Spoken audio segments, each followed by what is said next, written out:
Welcome to the MCDFNL Footy Show for another week. Fantastic to be joining you once again on what is going to be a huge show tonight. Guests galore. Have a look at these for names. Big Nath here. Big Nath. Nathan Wright from the Carisbrook Footy Club. Trevor Field from Avoca, who plays his 500th game this weekend. And Renee Donaghy from the Talbot Football Netball Club. C-grade coach, B-grade player, A-grade personality as well. So it's going to be an absolutely ripping show. And of course, not to mention the two gentlemen to my left either. Firstly, Sam Gowers. Sam, welcome. Always a pleasure, mate, every week. And MCDFNL Operations Manager Scott Carey's with us as well. Scotty, you're becoming a fixture now. I like this. Yeah, permanent fixture. Thanks, Shawnee. Good to be here again. Doing very well, boys. Let's jump straight into it this week because, let's be honest, people want to see the guests, not us. So we're going to get right into this and talk about the Talbot versus Avoca game. And it was Avoca 16-10-106, defeating Talbot 11-8-74. Murray Bond booted 6 for the Bulldogs. Bo Ketchen 3, Coghlan and Britton 2 each. Trent Barris 4 for Talbot. Jonathan Arnell 3 and Andrew Harry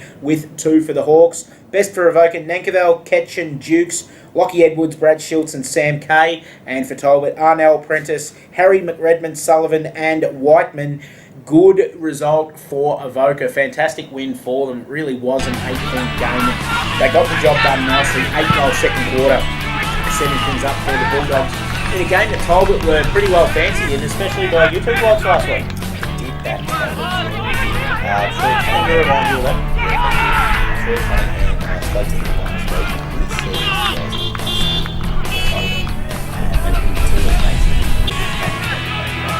You're out there talking to a lot of coaches this week, huh? Because you're back on the journo beat for a week, so we expect to see a little bit from you tonight. Good to hear, Scotty. Really good win by Avoca. Murray Bond, just after those few weeks where he's been out, starting to really hit some form again. Yeah, they certainly just took return back on the goal kickers. So very good win for Avoca. Like you said, we didn't tip them and thought it was a really important game for Talbot, but not good enough, but a really good one for Avoca. Yeah, it was indeed. Look, Talbot lived to fight another day thanks to the Harcourt Natty Bialba result that we'll touch on later on. They sit only a game outside the top 8 at the moment, but every game's just about a must-win going forward for the Hawks.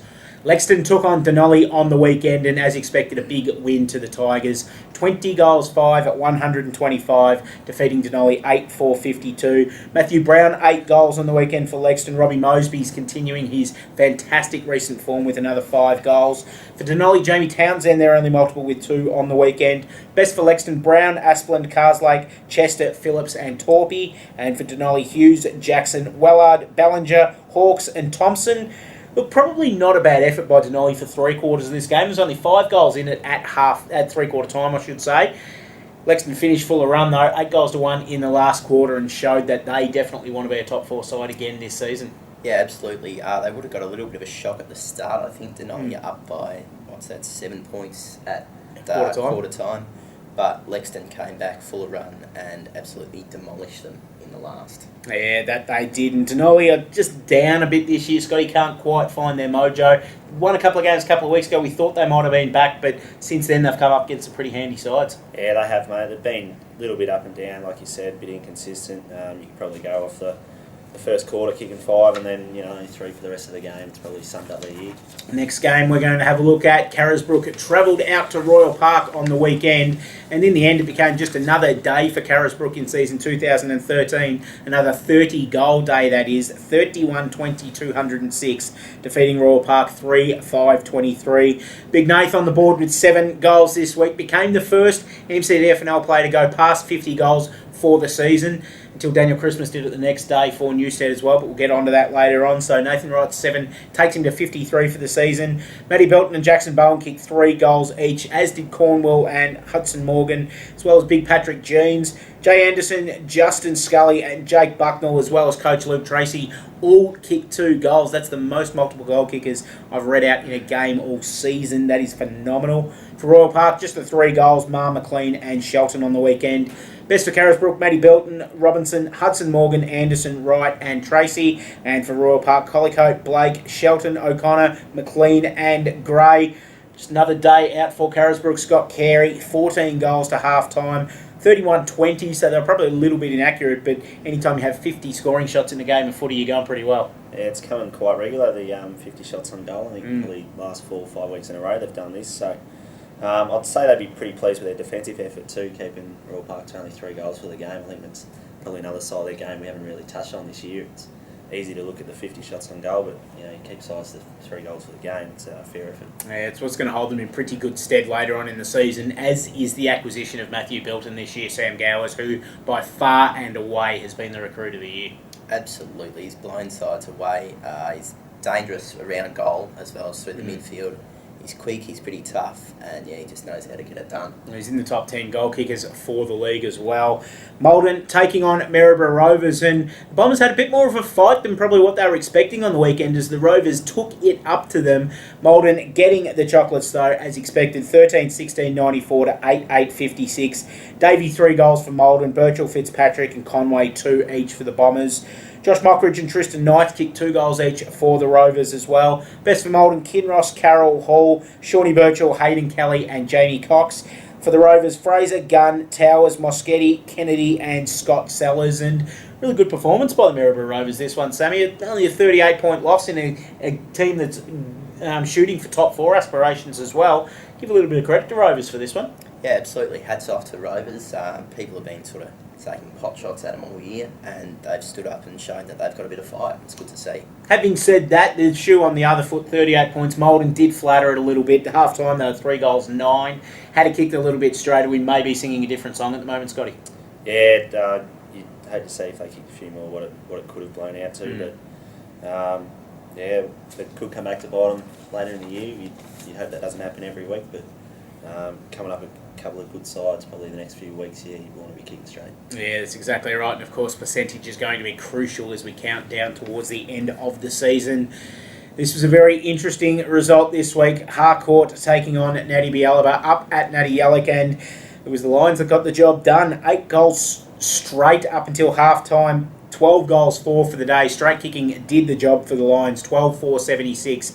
Defeating Natty 9-10, 64. Scott Newton and Chris Davis 2 goals each for Harcourt. Better players Mitchell, Mack, Chaplin, Gale, Hicks and McLean. Natty's goal kickers and best players on screen at the moment on what was probably a day when Natty would rue some missed chances at goal. You dare say, Sam, putting your Natty hat on. Yeah, I might do a bit of goal kicking practice at training this week. I think Greedy might have us taking a few shots at goal.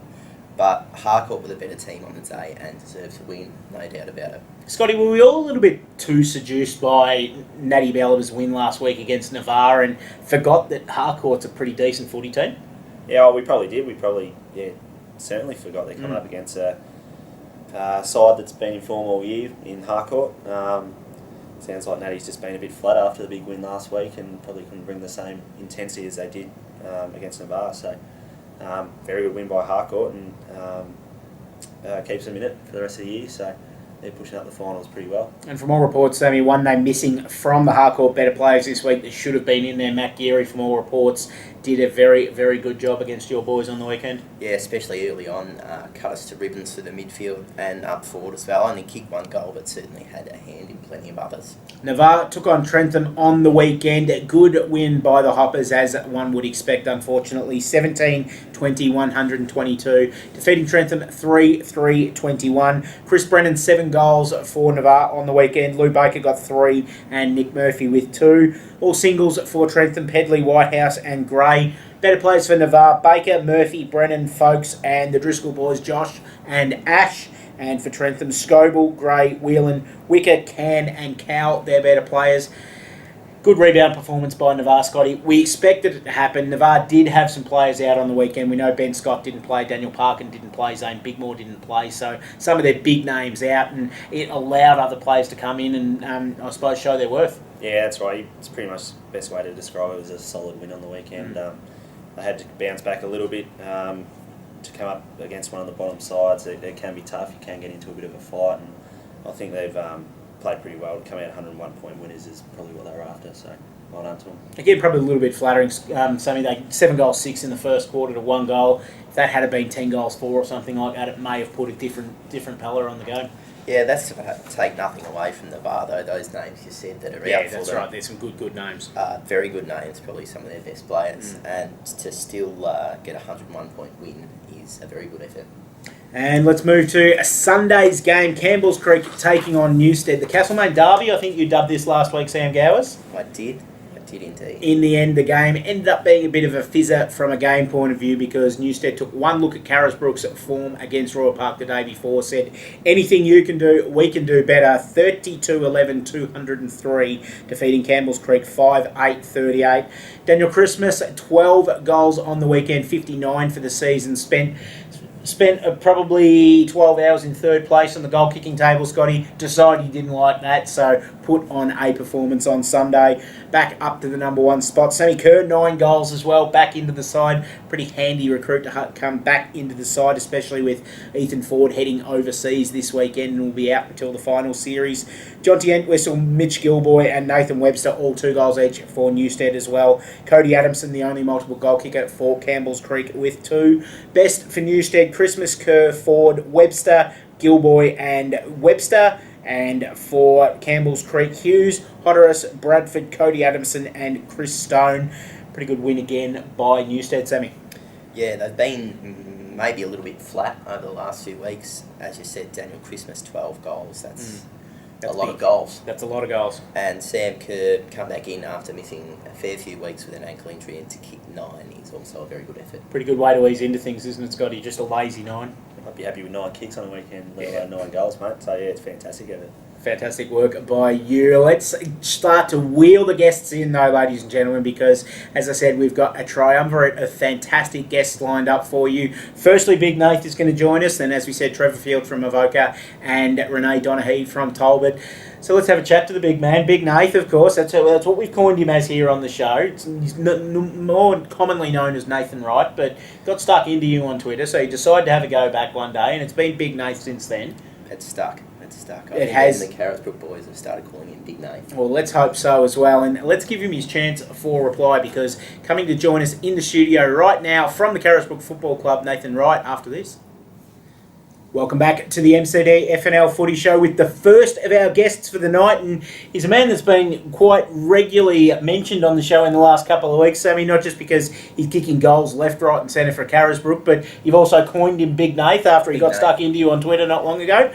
Nathan Wright from the Carisbrook Footy Club. Nath, welcome to the show. Thanks, boys. It's good to be here. Thanks for coming on, mate. And obviously just another day out for you, another lazy 7 goals on the weekend, mate. First player in the MCDFNL to go past 50 goals this year. Well done. Yeah, thanks. It was pretty good, but Christmas got me the next day. He did. It's good. I didn't want to say that it only lasted 12 hours and he got overtaken. But he's going well. So, yeah.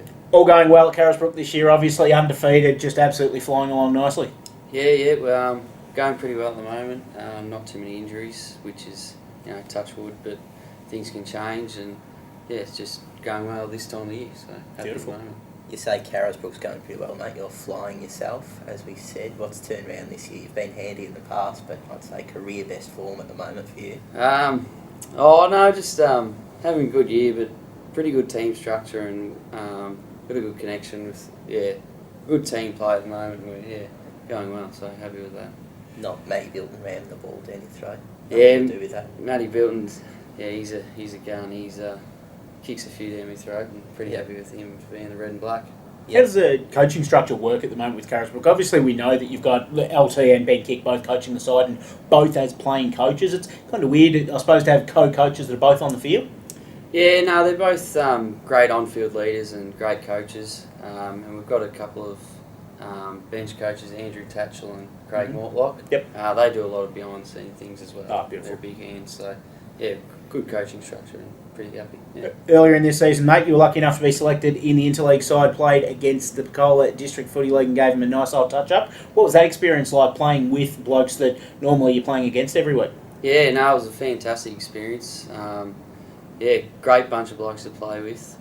Went up there and got the chocolates, so it was really good, and had a pretty cracking bus ride on the way home too. Yeah, I heard about that, and I actually caught some of the aftermath of it as well. But you're not alone in kicking goals in the forward line at the moment. They're getting shared around quite nicely down at Carisbrook at the moment. We know Nick Wright's kicking goals as well, and Big Jacko Bowen's back amongst it as well. The radar's probably not quite on as much as he'd like to, but he's definitely getting in there and giving another option. Yeah, that's for sure. He's back from a slight injury, taking a lot of marks, but he's definitely got the yips. Yeah. Good stuff, mate. Just tell us about some of those characters that are just a bit left of average at the club, the blokes that you try and just stay away from a little bit, and those that need a little bit of a touch-up on air as well. Yeah, Jacko Bowen's one. He's a pretty shady character. Yeah. You want to steer clear of him on a Saturday night. Most of the boys are pretty ordinary. So on the Saturday night, they're Who's best off field? Fair menaces. Yeah. Be you, wouldn't it, mate? Best off field? Nah, it's hard. It's hard to give 3, 2, 1 there. Yep. Yeah, so We might leave that for later on because the way that you're going, there might be some stuff worth celebrating later on. What is the focus for these last 6 games of the season now that you're 2 games clear and top? You know, A, you're playing finals. You know, B, you're playing top 4. C, you're more than likely going to finish on top of the ladder. Yep. How do you focus these last 6 games? Yeah, well, you use the old adage, the 1 week at a time thing. Yep. That still applies. You just want to, get through. Keep the same structures we've had all year. Keep that same brand of footy that we like to bring, and hopefully keep rolling with momentum into September. Well, mate, we're very much liking the momentum you're rolling with at the moment, kicking goals left, right and centre and getting stuck into our mate here on Twitter. We like that a lot. Thank you for joining us this week, Nathan Wright. Fantastic to have you in. Best of luck this week and for the rest of the season. No worries. Thanks, fellas. Nathan Wright from the Carrisbrook Football Club joins us. Joining us next is, I suppose, one of the ornaments of the MCDFNL at the moment, playing his 500th game this week, would you believe? Trevor Field from the Avoca Football Netball Club coming up next. Welcome back to the MCDFNL Footy Show. Joining us this week is one of the legends of the Avoca Football Club, celebrating his 500th game in the red, white and blue this weekend. Trevor Field. Trevor, congratulations, mate, and welcome to the Footy Show. Thank you very much, yes. It's been a long career down at Avoca. Started in 1982 when you were 12 years old, and 31 years later you're still kicking. Yes. Feels good too. The body's holding up all right, and Good stuff, mate. So, obviously, it's a long, long time you've been at Avoca. What's some of the highlights that you've seen over your 31 years at the club? It would be the grand finals. Yep. The team thing, the grand finals was the most highlight of my career, and the individual one was winning the league best and fairest. Yes. Is there any one grand final that sticks out more than the rest? No, they're all much the same. We had good sides. Flags are flags, aren't they? Flags are flags. Yeah. It takes a long time to get a flag. Yep. But you cherish them once you get one. So it was good. Obviously, you've seen some pretty good players come through the Avoca Footy Club, and you're probably at that stage where you're starting to see father-sons, guys like David and Lockie Edwards, at the ends of their careers and stuff like that as well. Who's probably the best couple that you've seen at Avoca throughout your time? Well, it would be Davey Edwards. Yep. Davey and Lockie's a good player as well. Yes. No, he was a good ball getter, Davey, and I used to ruck to him. I made him look good sometimes. That's always the case with Ruckman. I'll tell you that until the day's young. Yes. No. Me and Davey have a joke every now and again about it. And he was a good footballer. Now, it's a big weekend as well. Obviously, your 500th game this week against Newstead, but it's also a 20-year celebration for the club from the 1993 flag against Natty Biella. But did you play in that game? I played in that game, yes. Fantastic. I played in the ruck. And I know the club's been getting it out there, and apparently there's a lot of your teammates going to get around, not just from 93, but from throughout your whole career, getting around Avoca on the day, so it should be a pretty big day for you. Yes, it will be, yeah. I'm excited, actually, yeah. Like to just even to play 500 games. Yep.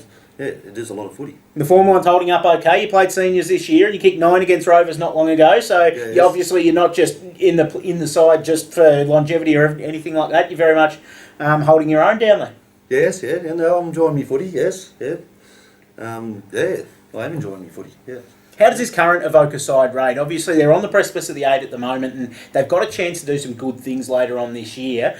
What's your thoughts about the current side? What needs to be done to be better, and can they really make a mark in the finals this year? Oh, what could make them better? Put you on the spot a little bit, I know. I apologise for that. I'm not the coach of the seniors, so... Oh, look, I don't know. Look, Yep. Yes. No, that's fair. We have got good key players, yes, and they're a good running side. If they put it together, they can do anything. Another 500 in the cards, mate? No. No. Realistically, how long do you reckon you've got? Oh, another 2 years, I'd say. Okay. Yeah, that'll pull me up. Yep, no worries. Well, thanks for joining us today, Trevor. It's been absolutely fantastic having you here, mate. Congratulations once again on not just the milestone this week, but a fantastic career with the Avoca Footy Club. Wish you all the best this week. Wish you all the best for the rest of your fantastic career, mate. And again, thanks for coming in. Very good. Thank you, Sean. It's been a pleasure having Trevor Field from the Avoca Football Club join us. It's time to talk netball now. We've got a very special guest in the studio with us. Renee Donaghy from the Talbot Football Netball Club joins us to talk all things netball here on the MCDFNL Footy Show. Welcome back to the MCDFNL Footy Show for this week. Time to talk netball. Joining me to do so this week, we've got another special guest in the studio today from the Talbot Football Netball Club, Renee Donahue. Renee, welcome to the show. Thank you. Now, you're the C grade netball coach out at Talbot, and you also play in the B grade? Yep. Awesome. So we've got a very good cross-section of netball to have a talk to today. Let's start looking at last week's results, and we'll start with the game that your club was involved in, Renee Talbot. Unfortunately, going down to Avoca on the weekend, 61-19. Ali Earl, 15 goals, though, and a best on-court performance. She's been going really well this year. Yeah, she has been going really well. Usually she's a shooter, but Judy has changed it up a little bit and put her in defence, and she's killing every position. She's very versatile, very good player. Good stuff. Lexington took on Denali on the weekend. A big win to the reigning premiers, 60-30. Rachel Phelan, 32 goals. Lisa Donhart, 28 for the Tigers, who are going along nicely, unlike Denali, who, again, have fallen off the radar. They've had kind of peaks and troughs this year where they started slowly, they won 3 or 4 in a row, and now they've dropped 3 in a row. Yeah, true. Look, Lexington are they're amazing. They're really good, so what more can you say? Royal Park taking on Carisbrook. Big win by Carisbrook, 60-19 on the weekend. Shayla Bandy and Sheridan Byrne again amongst the best players for Carisbrook, who are having a fantastic season this year. Yeah, they are. Look, all the Bandy sisters are very good at netball, so that's not much of a surprise there. But yeah, Carisbrook very hard to beat. Pretty close game between Maryborough Rovers and Maldon on the weekend. Maldon getting over the line 35-29. Good win in the end by Maldon, who, again, some familiar names in the better plays. Beck McKnight, another fantastic game. But for the Rovers and Steed, another great game. She's really looking good, and Amanda Pearce as well in goals for the Rovers, who are having a pretty solid season. They've just got to get these 6-point losses. They've got to convert these into wins if they want to play finals. Yeah, look, they're playing pretty good netball. I didn't know who I was going to pick that game, but yeah, very close, which is good. Well, we're going to put you on the spot with some of your tips later on, so we'll get on to that later on in the show. But Natty Bialaba, 47, defeating Harcourt 28 this week. Paige Douglas shooting 30 goals. Fantastic in the shooters' arc for Natty, who are coming now. They are third on the ladder, and they're looking pretty good. Yeah, they're looking really well for finals, so good luck to them. Navarre taking on Trentham. Speaking of sides that are looking good for finals, Navarre 84-12 this week. They're able to change it around a little bit. Obviously, Taylor Mason and Jess Parry, as you can see, shooting most of the goals this week, but Meg Newton and Jess Williamson getting a shot in goal as well. Meg Newton best on court for Navarre, who just every post a winner this season. Oh, they're amazing when we played them. Like they're so skillful. They're really good side.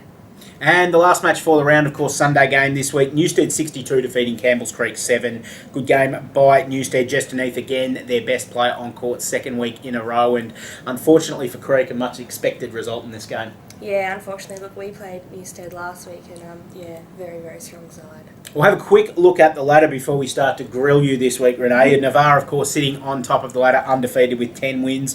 Maldon are again clear in second spot, 9 wins and 1 loss. They're clear of 2 sides. Natty Bialaba and Carisbrook, 8 wins and 2 losses, bringing up the top 4. Lexington sit a game outside that top 4 on 7 wins and 3 losses, but they're 2 games clear of Newstead in 6th, Denali in 7th, and Avoca in 8th, all on 4 wins and 6 losses.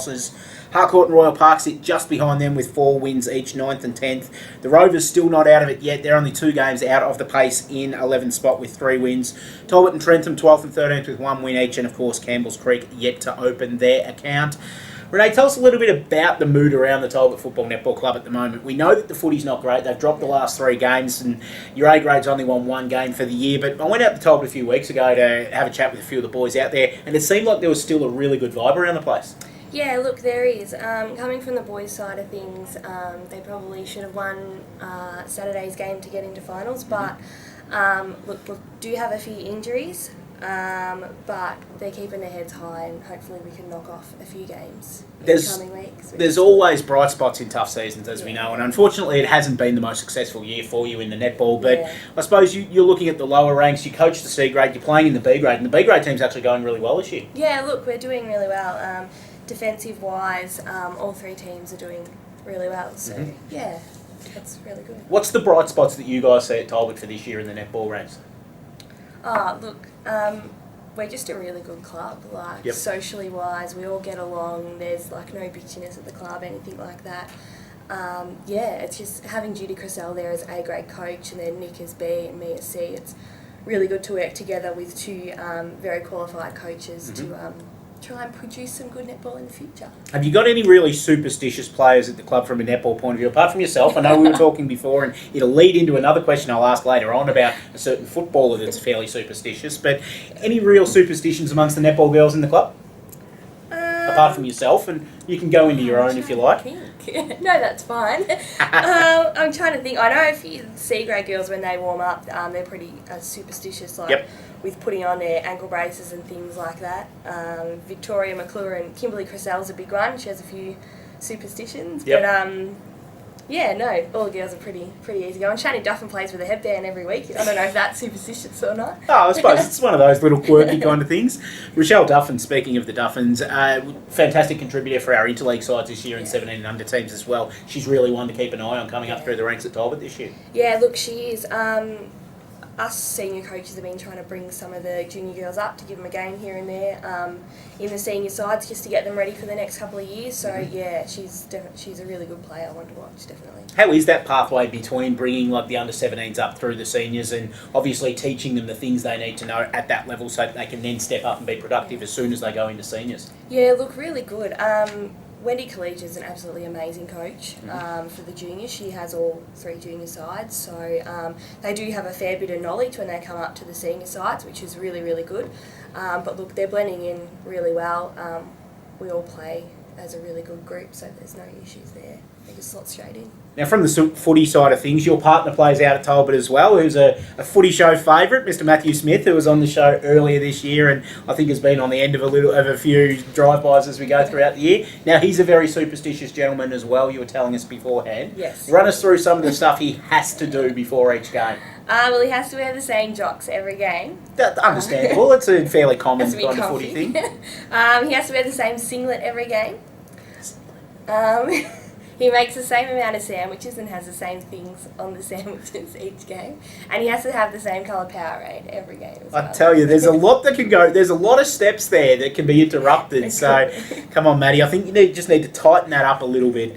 Renee, let's have a look at this week's netball games, and we'll get you to help us out with the tips for this week as well. Of course, round 11 this weekend in the MCDFNL. All games being played on Saturday, which is handy from a logistical point of view. We'll start with the game between Avoca and Newstead. You've seen both of these sides up close in the last couple of weeks. Newstead would probably start as favourites, but Avoca, you can never really write them off, and we know that Newstead have had ups and downs and been inconsistent this season. Yeah, definitely. Look, I'd have to go Newstead.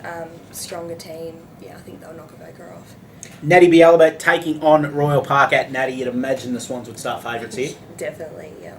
Denali taking on Navarre again at Denali. You'd think Denali at their absolute peak would be able to challenge Navarre, but they're not at that peak at the moment, and Navarre are. Yeah, I'd definitely have to say Navarre.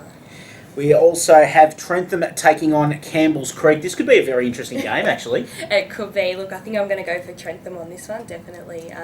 They knocked off our A-grade side and the Creek didn't do that, so yeah, definitely have to go Trentham. Carisbrook taking on Maldon. Another ripping game this should be in the A-grade ranks. Yeah, definitely.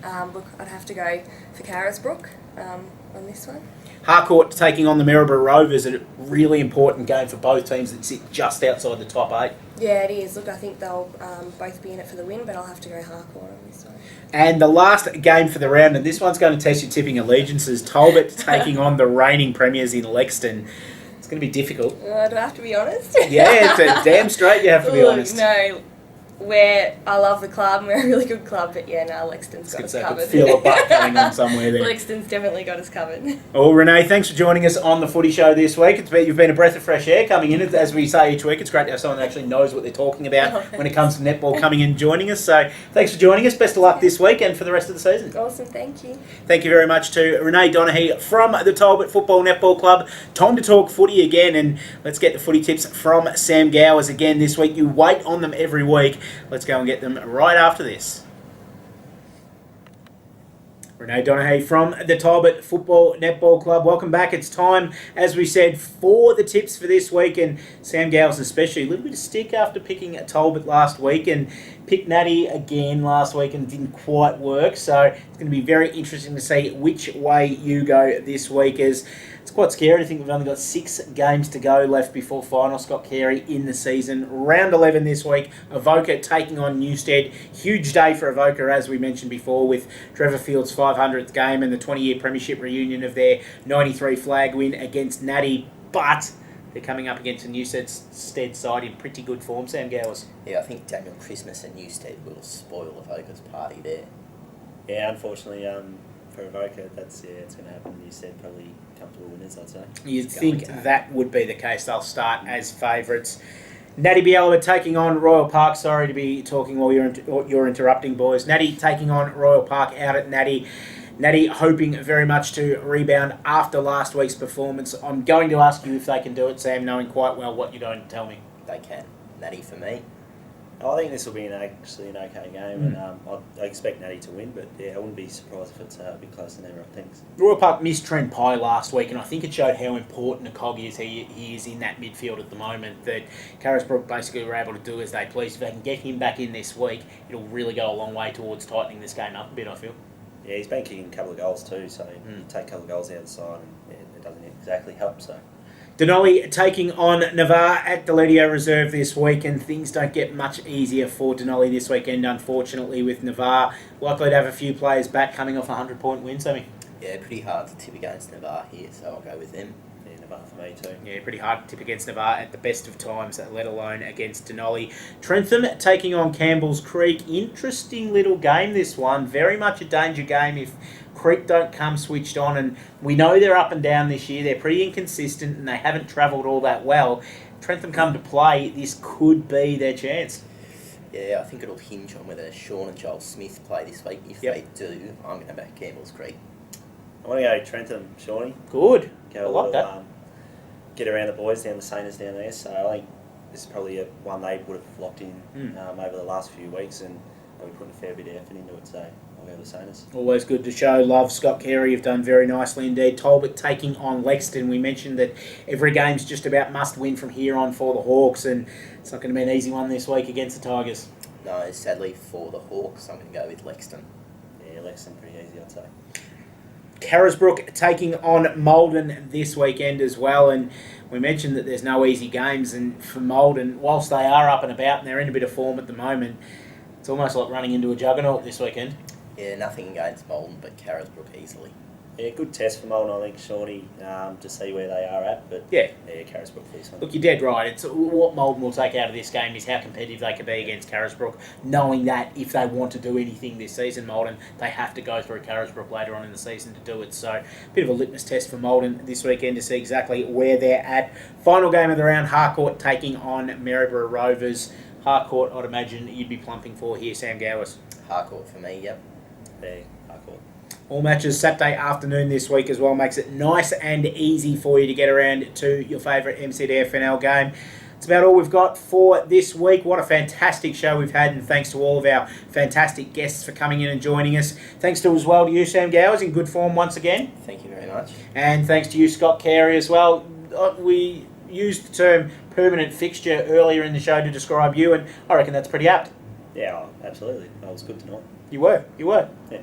Never short of a word, Scott Carey, especially about himself. That is the MCDFNL Footy Show for another week. We'll be back next week with more MCDFNL action for you. Thursday afternoon even. Don't forget, every Thursday afternoon, join in. We'll be here. We'll see you then.